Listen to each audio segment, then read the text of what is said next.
দ্বিতীয় সারির নিউজিল্যান্ড দলের বিপক্ষে সিরিজ নিয়ে দর্শকদের আগ্রহ তুলনামূলক কমই। তার ওপর প্রথম ওয়ানডেটা হেরেছিল বাংলাদেশ।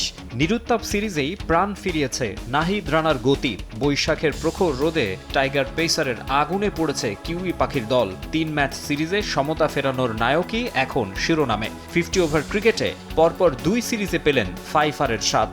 টিমের এই ইম্প্যাক্টফুল পারফর্ম করতে পারছি, এটার জন্য আলহামদুলিল্লাহ। বাট আমার কাছে সবগুলো উইকেট একই মনে হচ্ছে। সিচুয়েশনটা কি ডিমান্ড করতেছে, উইকেট নেওয়া না রান আটকানো, ওই সিচুয়েশন হিসাবেই ধরেন আমি মনে করি যে বোলিং করা উচিত। যে যখন ভালো বোলিং করে সেই আমরা যে বাকি 2 জন খেলুক 3 জন খেলুক, আমরা ইনফরমেশন দিই যে একটা জায়গা মেনটেন করলে ভালো হচ্ছে। সন্টাইট বলেন কিংবা বাংলাদেশে যারা কোচ আছে তাদের সাথে আমি যখন কাজ করি কিংবা তাদের সাথে যখন কোনো ঘরোয়া লিগ খেলি আমি তাদের সাথে আমি নিজের স্কিল নিয়ে কাজ করি।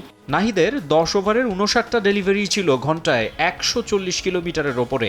145-এর ওপর ছিল 19টা। প্রথম ম্যাচের খরুচে বোলার এদিন পেস বজায় রাখতে গিয়ে লাইন লেন্থ মিস করেননি। নিজের বোলিং নিয়ে তাই তৃপ্তই। ফাস্ট বোলারদের ইনজুরির ঝুঁকি নিয়ে বাড়তি ভাবনার পক্ষে নন চাঁপাইনবাবগঞ্জ এক্সপ্রেস।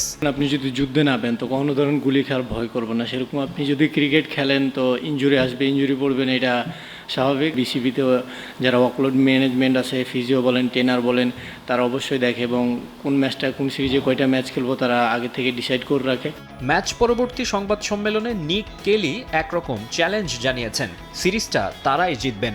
নিউজিল্যান্ডের ব্যাটারকে পাল্টা চ্যালেঞ্জ ছুড়েছেন টাইগার পেসার। নিউজিল্যান্ড সিরিজ জেতার কথা বলছে তারা, অবশ্যই তারা ভালো টিম এবং আসলে মাঠে মুখে ক্রিকেট খেলা হয় না, মাঠে যে ভালো খেলবে সেই জিতবে। লাল সবুজের পেস বোলিং ইউনিটের উন্নতি স্পষ্ট, তবে ব্যাটিং রয়ে গেছে সেই নড়বড়েই। আধুনিক হাই স্কোরিং গেম যেন ঠিকঠাক রপ্ত করতে পারছেন না শান্ত, লিটন, মিরাজরা। তবে সতীর্থদের দোষ দিতে চান না নাহিদ রানা।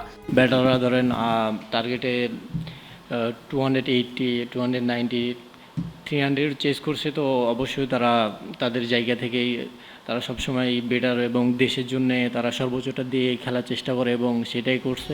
চট্টগ্রামেও দাপুটে জয় পেতে চায় স্বাগতিকরা। মাকসুম আলম খান, সময় সংবাদ, ঢাকা।